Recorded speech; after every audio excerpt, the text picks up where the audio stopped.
Olá!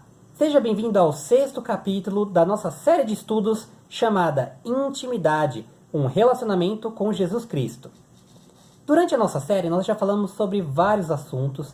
Entre eles, nós nos perguntamos o que podemos fazer para saber se é Deus que está falando conosco. Entre outras coisas também, como podemos entender melhor a vontade de Deus, enfim. Hoje, nós vamos dar continuidade um pouco a este tema, mas pegando em um outro aspecto, que é o seguinte: o que fazer quando Deus parece calado? O que fazer quando Deus parece calado? Conforme está escrito lá em Deuteronômio 8, versículo 3, a palavra de Deus é a nossa vida. Neste versículo está dito o seguinte: não só de pão viverá o homem, mas de tudo o que procede da boca do Senhor. É crucial para um cristão saber quando Deus está falando conosco, compreender aqueles momentos que Deus fala conosco. Mas não sei quanto a você, se você já passou por isso, mas parece que em alguns momentos Deus se cala, como se a gente não ouvisse mais Deus falando conosco, como se Ele estivesse nos testando, fazendo com que esperássemos alguma resposta dele, alguma coisa acontecer. E o que a gente pode fazer quando Deus parece calado? Aqui nós vamos passar algumas dicas, algumas situações para que você também possa entender o que isso pode significar. A primeira dica que a gente pode passar para você é o seguinte: verifique se o pecado não diminuiu a sua sensibilidade espiritual. Essa deve ser uma das primeiras coisas que você deve fazer. Muitas vezes na nossa rotina, na nossa vida corrida, às vezes a gente acaba deixando que o pecado vá entrando por pequenas brechas em nossas vidas, a ponto de que a gente acabe cedendo em um lugar ou outro, e isso vai criando ruídos na nossa comunicação com Deus. Para que Deus possa falar conosco de uma forma clara, Ele precisa limpar, tratar o nosso coração, para que a gente realmente reconheça a santidade dele, saber que não é de qualquer jeito que nós podemos conversar com Deus. E muitas vezes Deus está nos orientando, falando: olha, corrige isso na sua vida, muda isso, trabalha isso, para que então você possa me ouvir com mais clareza. Às vezes Deus parece não estar falando conosco, porque Ele já falou há algum tempo conosco a respeito disso, só que a gente ainda insiste em se manter naquela posição, se manter talvez pensando: mas pode ser um outro motivo, Deus pode querer outra coisa de mim.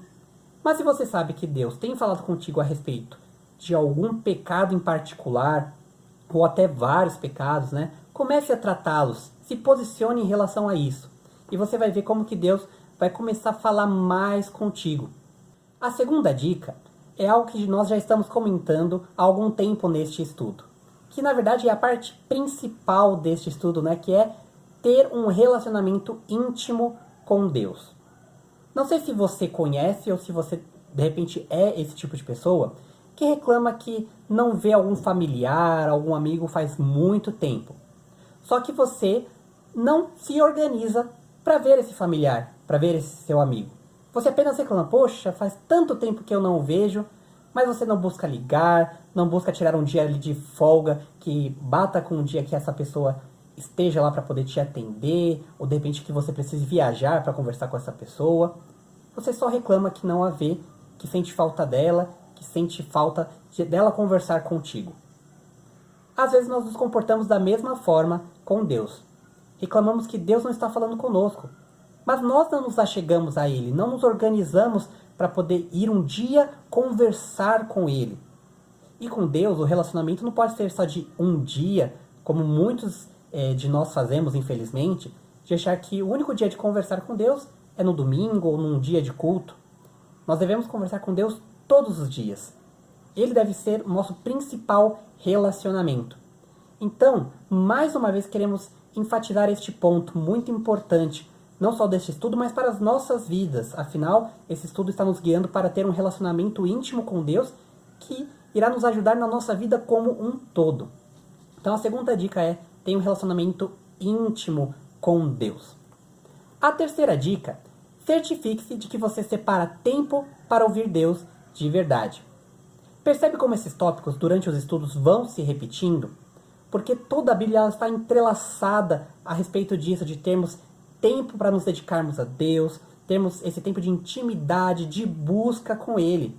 Se você pegar outros livros também para ler, livros com base bíblica, né, de autores que falem a respeito dos personagens da Bíblia, de situações que eles viveram, você vai perceber que tudo se remete a estas questões de termos uma vida, um relacionamento, uma devocional ali diária com Deus. Então, se de repente alguma coisa está complicando a sua agenda, busque se organizar a isso, não deixe que outras coisas te atrapalhem, como celular, TV, outras atividades. Tenha um tempo de relacionamento com Deus. Não é à toa que estamos repetindo isso nesse estudo. Se você não tiver um tempo diário com Deus, o menor que seja, não que o número de minutos em si vai fazer tanta diferença, mas a forma como você se dedica nesses minutos. É claro que 5 minutos bem dedicados podem ser menos do que 10 minutos bem dedicados, mas não adianta você dedicar, como a gente já falou, 1 hora ali lendo a Bíblia sem entender nada. Não adianta você ficar orando durante meia hora apenas repetindo versos, sem saber seu significado. Você precisa ter um tempo de qualidade. A quarta dica que queremos deixar para você é o seguinte: pense em sua prestação de contas espiritual. Pense em sua prestação de contas espiritual. Como assim? O que isso quer dizer? Infelizmente temos um grande problema na nossa sociedade hoje, que é a falta de prestação de contas. Todo mundo cada vez mais se acha muito dono da sua própria vida, dono do seu próprio nariz, não quer que ninguém se meta nos seus assuntos. Dependendo do assunto que você vai conversar com alguém, a pessoa já até se torna um pouco fria, um pouco grossa e fala: olha, isso não é da sua conta. Isso eu resolvo. As pessoas não querem dar abertura para que outras possam saber de questões pessoais. Às vezes até dar um espaço para que elas sejam até repreendidas, porque às vezes nós precisamos também de uma orientação, de uma repreensão de alguma coisa que estamos fazendo de errado. Infelizmente não queremos prestar contas a ninguém de nossas vidas. Mas pense o seguinte: se você trabalha, você acaba tendo que prestar contas do seu trabalho para o seu chefe, não é verdade? Porque você sabe que se você não fizer isso, você corre até um risco ali no seu emprego de repente ser mandado embora, ter alguma advertência. No seu colégio, na faculdade, também é a mesma coisa. Se você não prestar contas às vezes a um professor, a algum coordenador, você também corre um risco de não ter a nota que você precisa para passar de ano, para poder ir bem ali numa matéria. Veja como em situações da nossa vida nós precisamos prestar contas, mesmo que nós não nos sintamos muito à vontade. Mas há outras áreas em que nós somos muito arrogantes. A gente pensa: poxa, talvez nessa minha área espiritual eu não tenho que prestar conta a ninguém. Eu sou o dono da minha vida espiritual, eu sou o dono da minha vida, eu já sei a respeito disso tudo que eu preciso saber, não preciso que ninguém se intrometa. Muitas vezes essa é a postura que as pessoas têm, mesmo elas mesmas admitindo que elas não estão bem espiritualmente. Mas se você busca conversar, se aproximar de uma pessoa assim, você pode perceber: a pessoa tenta ser evasiva, dizia falando: não, mas todo mundo passa por isso, né? Quem não está numa situação assim? Ainda mais em momentos como os que estamos vivendo de pandemia.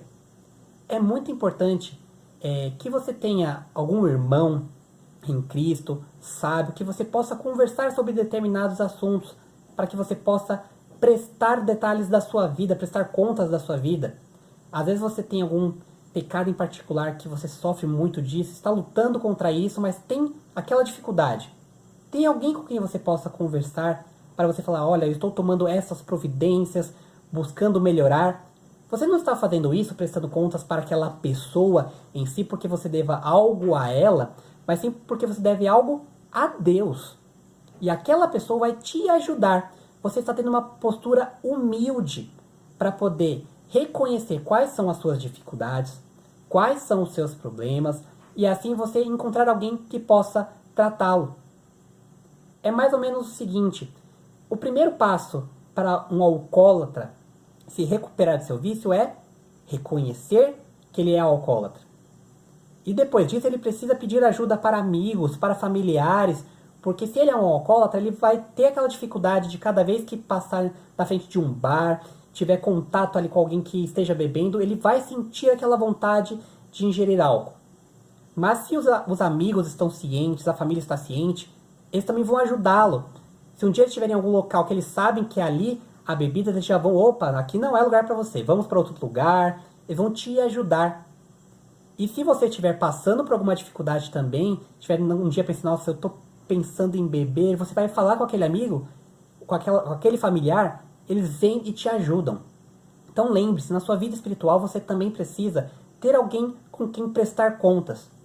Pode ser um pastor, um diácono, um líder, enfim, alguém que você tenha confiança, que você possa conversar. Mas não deixe de ter alguém com quem você possa conversar a respeito da sua vida. É preciso fazermos aquilo que a Bíblia nos orienta, né, de confessarmos os nossos pecados uns aos outros, para assim podermos ser tratados e entender os passos que devemos dar para sermos tratados. Deus, ele vai nos conduzindo de acordo com a sua palavra, né? E conforme ele vai passando essa palavra dele a nós, nós precisamos agir em obediência. Deus ele não vai oferecer uma lista em que nessa lista nós vamos escolher o que nós vamos fazer e o que nós não vamos fazer. Na verdade, Deus vai oferecer um roteiro. E esse roteiro nós precisamos seguir todos os passos. O passo 1, o passo 2, o passo 3, sem pular etapas. Nós não temos essa opção de pensar, poxa, isso aqui do que Deus está mandando eu vou fazer. Isso aqui não me convém, eu acho melhor não. Nós precisamos então seguir a vontade de Deus, o plano de Deus, a agenda de Deus, realmente como um roteiro. Se nós não fizermos isso, pode ser que Deus nos deixe um tempo sem falar conosco, mas querendo muito, porque na verdade Ele já falou, já nos apontou coisas que precisamos trabalhar.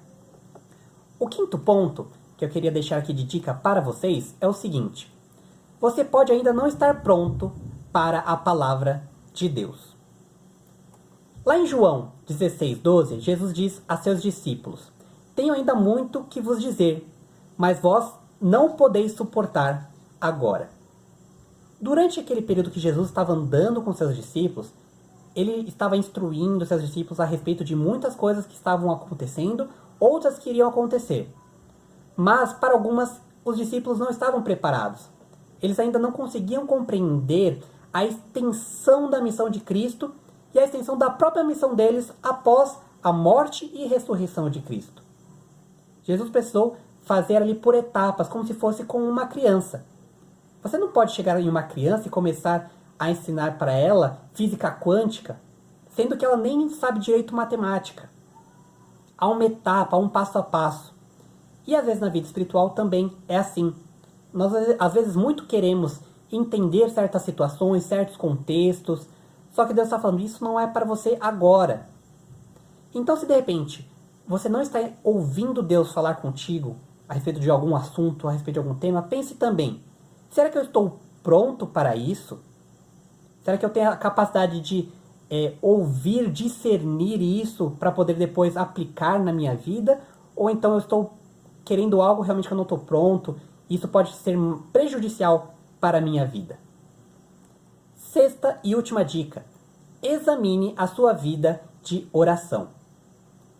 Será que você tem orado por questões importantes ou apenas por questões superficiais?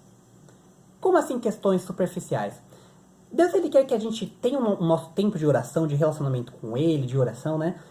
Pedindo por coisas que o agradem também. Lá em Tiago 4, versículo 3, está escrito: pedis e não recebeis, porque pedis mal, para o gastardes em vossos deleites. Ou seja, pense você um pouquinho. Nas suas últimas orações, você tem pedido coisas que apenas são boas para a sua vida? Porque normalmente é o que fazemos. Pedimos apenas por um bom emprego, por nossa saúde, por algum familiar, por algum relacionamento, mas sempre com foco em nós.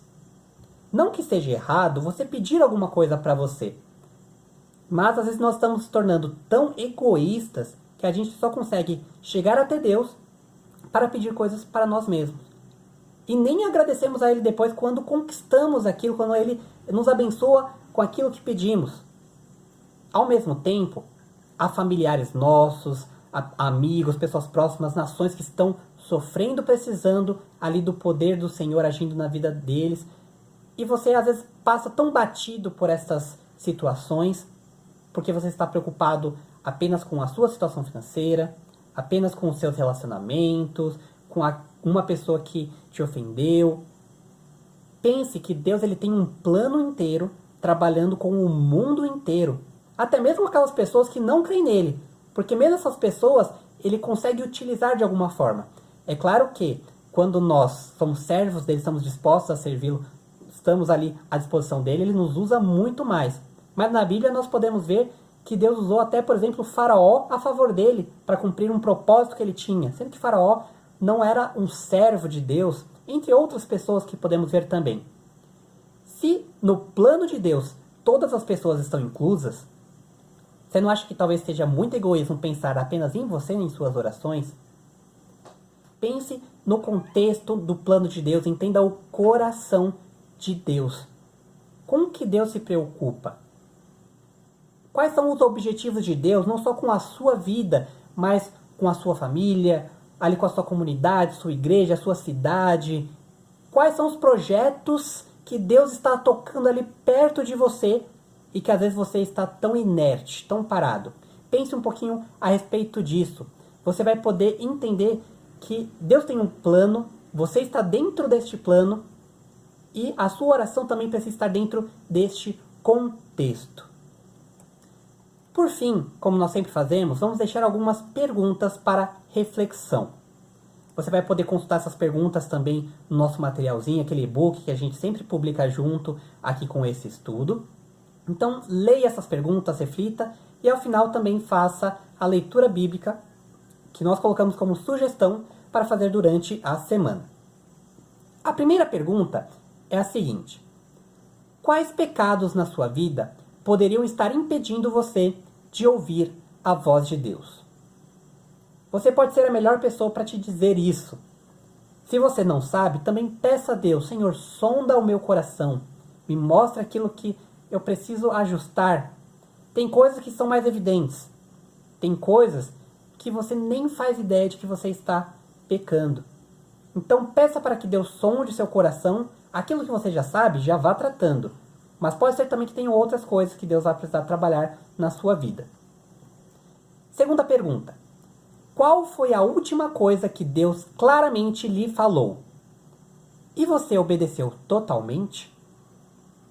Lembre, como já comentamos tanto neste estudo, no estudo passado, que Deus não vai avançar para o passo 2 enquanto você não tiver concluído o primeiro passo. É um roteiro, não é uma lista em que você seleciona o que fazer ou não. É um passo a passo.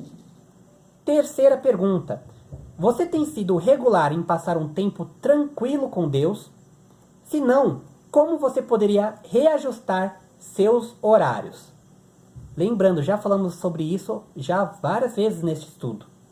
Se você ainda não se organizou para ter seu tempo com Deus, o que você está esperando?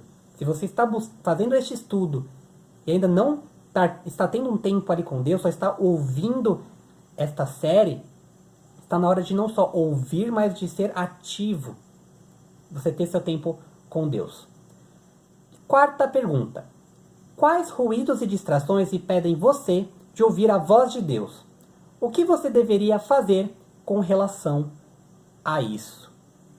Você pode saber alguma coisa que está te atrapalhando, algo que, quando você busca ouvir a Deus, de repente aquilo te impede, te irrita, te coloca em um outro sentido, faz você fugir, desencaminhar ali do que Deus tem te passado. Pense que coisas estão fazendo isso com você e pense o seguinte: o que eu posso fazer para fugir disso? Para me esquivar disso? Para que, enfim, eu possa realmente ouvir a voz de Deus.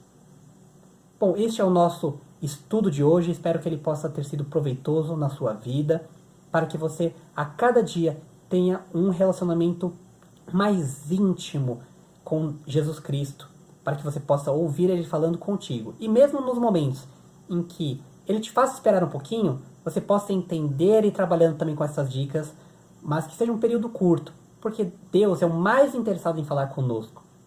Então nós também precisamos fazer a nossa parte. Obrigado por acompanhar esta série e nos vemos então no nosso próximo capítulo.